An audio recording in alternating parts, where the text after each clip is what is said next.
Tentunya pembacaan ayat suci Al-Quran yang akan dibacakan oleh ibunda kita, Ustazah Hajah Nur Aini Halim.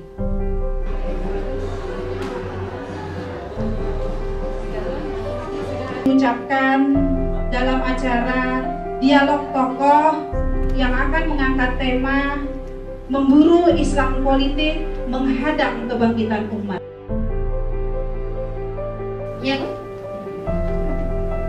kita lihat bahwa 2017 penghujung 2017 ternyata LGBT itu justru mendapatkan tempat yang luar biasa. Sementara di sisi lain Islam politik itu dihalang-halangi, bahkan diluarkan badannya.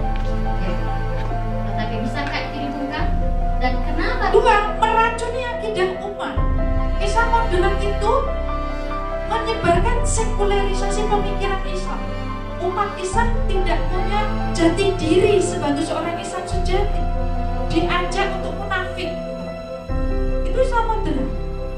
Kemudian menjauhkan ideologi Islam itu pada umat. Umat itu jadi hipokrit gitu ya. Nggak punya identitas yang jelas. Muslim sejati atau muslim ecak-ecakan atau muslim kebarat-baratan.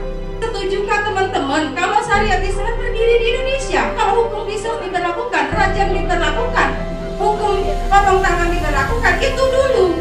Kalau ibu-ibu bilang kita harus duduk di legislatif bisa menegakkan khilafah, ibu-ibu mimpi. Jadi untuk menangkal itu halakoh.